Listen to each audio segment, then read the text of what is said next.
wearing a Blazers uniform right now. Pretty cool. It looks pretty good on me. I'm not gonna lie to you. Number 5 is different, but feels good. Why that number? There weren't many options.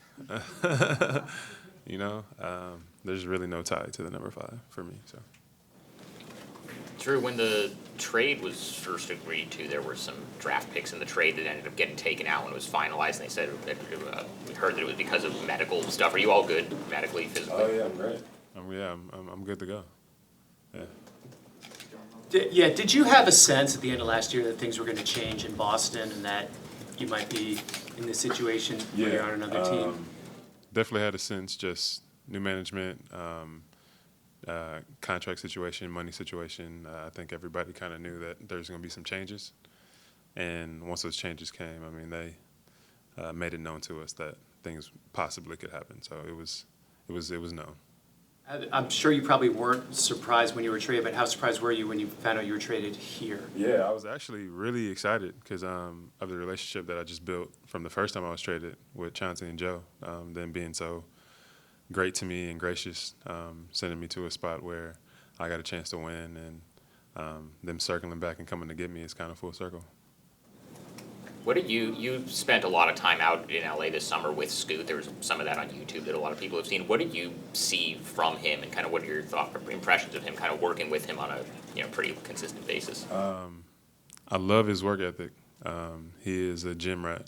That's one of the biggest things I think for me, because I was the same way. I'm a little older now, so. But I think just to see him in the gym, dedicated to his craft, learning new things, asking me questions, asking CJ questions that we work out with. But not only that, you see him in open runs, you see him working out, waking up at 5. You can see the dedication to him getting better, and that's something that I love. And then just getting to know him as a person. He's hilarious. He's funny, obviously a bit younger than me, so getting the chance to get to know him on that level has been cool.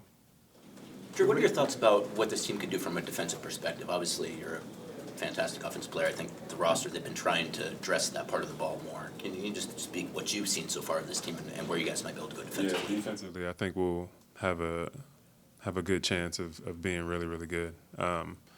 You've already seen last year in 2. You've seen it in a lot of these guys. We got Jeremy, we got Scoot, we got guys that can pick up full court, we got guys that can play 1 through 5. We got rim protection and Hanson and Rob and DC. So I think defensively we're going to be really, really good, very athletic, be able to switch at times, do different type of things that can throw some teams off. But the athleticism and the defensive mindedness is there. Jrue, the first time in many years recently, the first time the team actually brought a player who had a championship experience. What are the things that you're trying to bring to this team, and what were your expectation of the team at overall success when you seeing all those young talents here? Yeah, I just think I try to bring that mentality of coming in and working every day. I do think that it is consistency.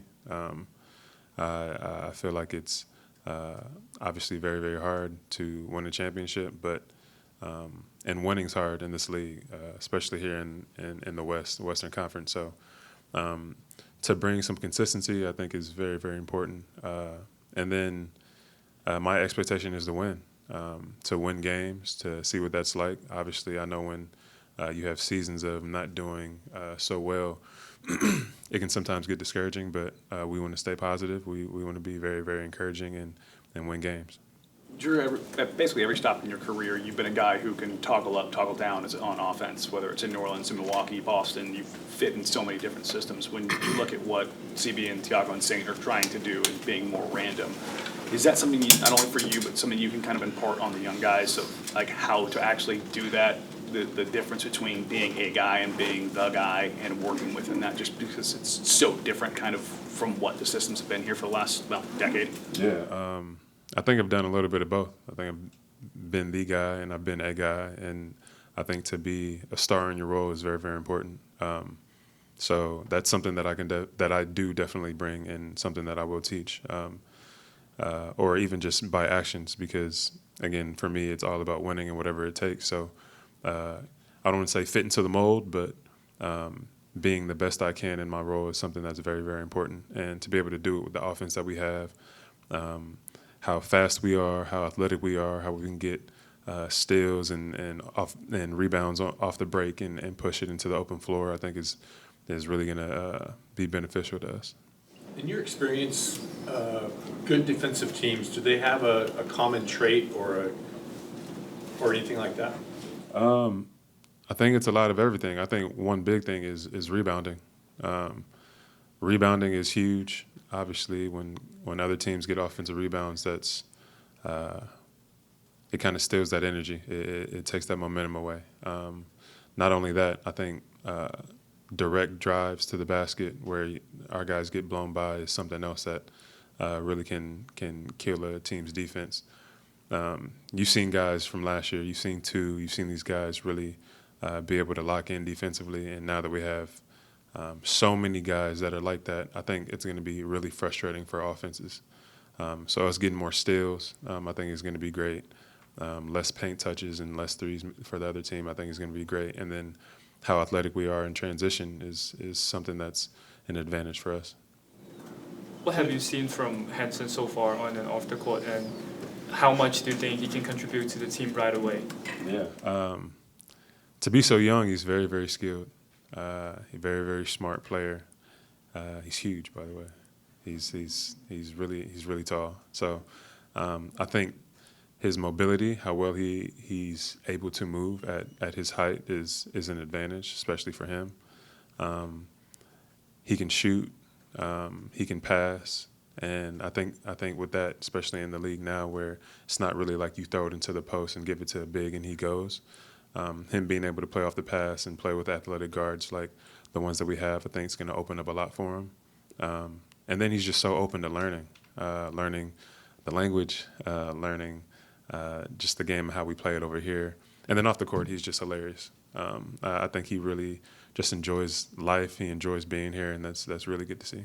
Jrue, looking at the defense, can you just cling in the importance that he brings, down low? Just can you describe how important he is? I think one of the first times we played pickup, he blocked my shot, and I told him don't ever do that again. But he's he's a rim protector. I was in Boston when he was at UConn, so the year that they won. I think being able to kind of watch him from a college perspective and then kind of see him here and just how much he's grown and just from college and then having a year in the league has been great. So rim protection from him. You also have Rob Williams, who is a great shot blocker, and I'm sure he learns a lot from him as well. You blocked your shots inside? He has not. He's tried though. He's tried. You should ask him. I don't know if you already had him. He hasn't blocked my shot after that. To go back to the number, 4 and 21, obviously taken to the ones you've worn before, but did you have 11 as an option? I did not have 11 as an option. I would have for sure went back to 11, which is my first number in the league, and feel like I played half my career in 11. But no, it was not an option. Jrue, I think there's a kind of a narrative that you're here to mentor and that you're in the twilight of your career. Is there anything kind of inside of you that it's like, hey, I still got it. I think everybody here knows that I still got something. I think for maybe the last couple of years, like I said, I've started my role, and that's what was needed to win. So whatever it takes to win, that's what I'm gonna do. Can I still defend? Yeah. Can I still score? For sure. But I think at the same time, being able to build something here is something that's super important to me. Building a culture, winning culture, and then showing that even though I'm 35, I still got a lot left in me. It is something that I'll show. Thank you. Thanks, Jrue.